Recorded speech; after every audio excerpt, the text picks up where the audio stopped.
Salut tout le monde, aujourd'hui on se retrouve pour un petit tuto pour parler un peu du Ronin S. Donc le Ronin S c'est vraiment un appareil extrêmement performant. J'en ai eu la preuve sur ces routes là, donc je vais vous montrer plusieurs plans.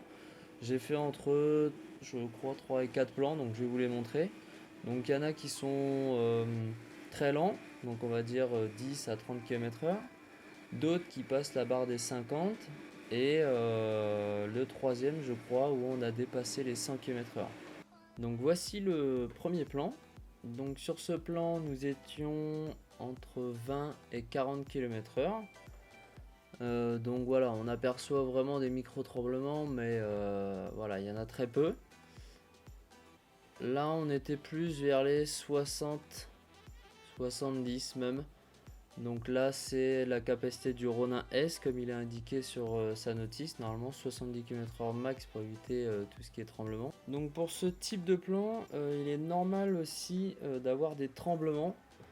Pourquoi tout d'abord on a une ligne d'horizon, du coup ce qui crée un peu cet effet de tremblement.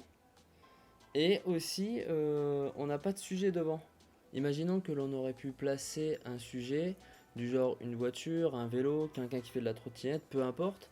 La ligne d'horizon qui se situe en arrière-plan serait complètement cassée. Et donc on aurait pu vu en fait ces tremblements. Donc pour ce type de plan c'est complètement différent. Avec la caméra tournée, donc comme là on a pu le faire face au soleil, on n'est plus dos au vent, mais on est de côté, c'est à dire que tout le vent qui passe au-dessus de la voiture, en fait on vient le récupérer entre la caméra et le Ronin. Donc je sais pas si vous avez déjà vu, mais sur le Ronin on retrouve une petite barre en métal graduée, donc qui permet de gérer le tilt.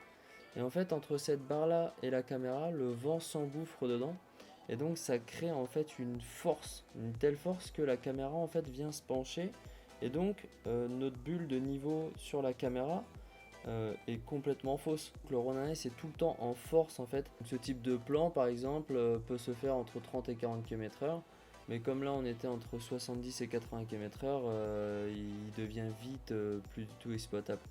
Pour le coup ce plan est extrêmement exagéré. On a voulu aller plus loin que les 70 km/h, donc bien sûr nous avons dépassé aussi les 100 km/h. Mais passer la barre des 70, 80, 90, on arrive encore à avoir de la qualité. Effectivement, le plan est plus du tout exploitable. Il faudrait utiliser une nacelle spéciale pour voiture qui permettrait d'avoir un plan beaucoup plus stabilisé.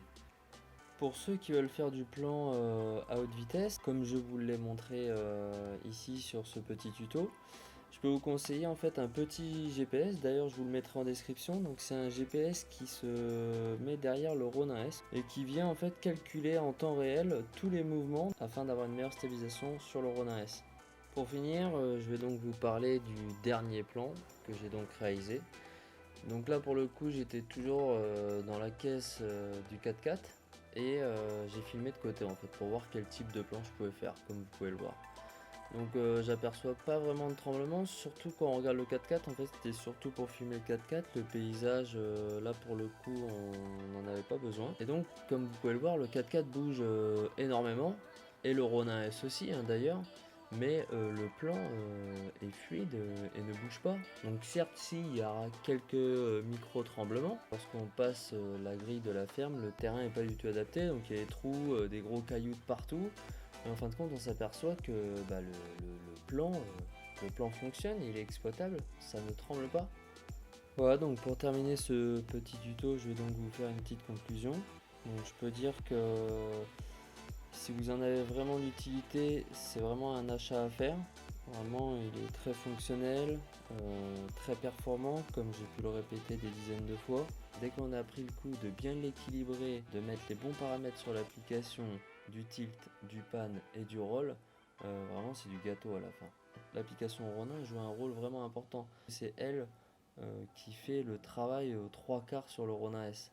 Donc si vous débutez dans la vidéo, ne vous embêtez pas à acheter soit un Ronin MX, un Ronin M. Vous aurez déjà de quoi faire avec cette petite bête, tous les plans sont possibles. Pour le coup, je vous invite à aller regarder un court métrage que j'ai donc réalisé en décembre dernier, pour voir si les plans sont bien stables. Allez, salut à tous et on se retrouve pour une prochaine vidéo.